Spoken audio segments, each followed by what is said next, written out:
Hello, I'm Emma Hammett from First Aid for Life and onlinefirstaid.com.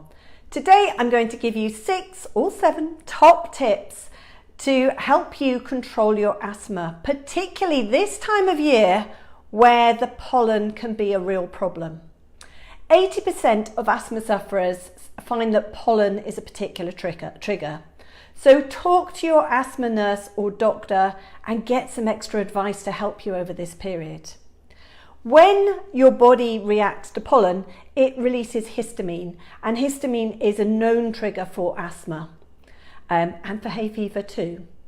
If you are asthmatic and you have hay fever, the important thing is to prepare in advance.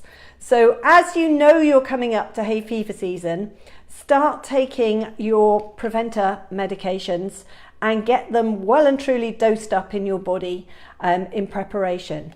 Take your antihistamines too to make sure that they are dampening down the likelihood of you having a response to the histamine that's produced. When you are taking your asthma medication, your brown ones are your preventers and your blue one is your reliever inhaler for when you have an attack. And it's really important that if you have a spacer, that you are using it. And if you haven't got a spacer and you find that when you're taking your inhalers, they hit the back of your throat or the back of your tongue and make you cough, then ask for a spacer, because these spacers make it far easier for you to take your medication, and they have been shown that the efficacy of your medication is far better because it's being delivered straight to your airway where you need it. So if you've got a spacer, use it. If you haven't got a spacer, consider getting one. Use your medication. Make sure you are using these religiously and carry this one with you at all times. You should always have your blue inhaler. Your inhaler may look different to this because there's inhalers and autohalers and all different other ones, but it's the blue one you need in an emergency. The brown one is steroid based, and that dampens down your likelihood of having an allergic reaction. Now, with your antihistamines, this one's fexofenadine, but there's all sorts of other ones that you can buy over the counter too. This one's prescription only. With your antihistamines, make sure you are taking them according to instructions, and make sure you start taking them a bit before the pollen season starts hitting.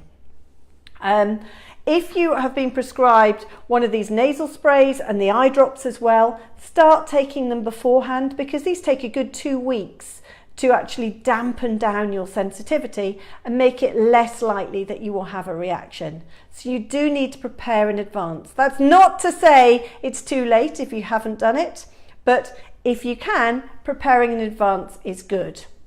Now, fexofenadine, important information on this. It says on it, do not take with orange juice or grapefruit. And that is because orange juice and grapefruit can combine with this medication, and they can reduce its efficacy dramatically and mean that the medication won't be working properly. So do not take it with orange juice or grapefruit.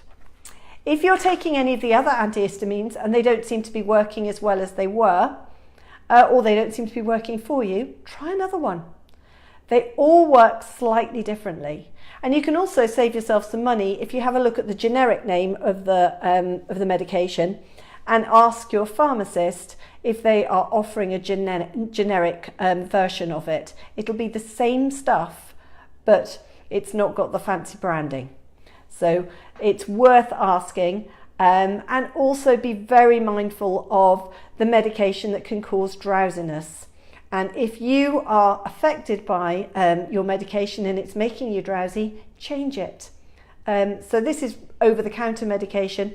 Talk to your pharmacist, get advice from them, and they will help you to control your hay fever.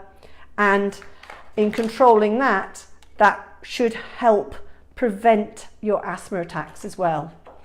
Also, alcohol contains histamine.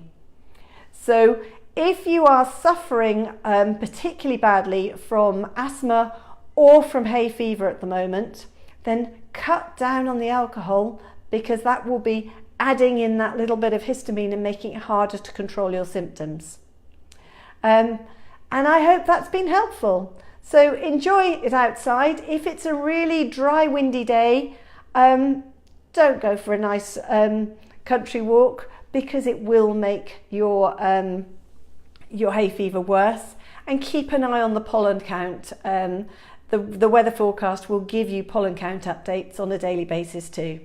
So enjoy the spring and summer, and thank you for listening. That's Emma Hammett from First Aid for Life and onlinefirstaid.com.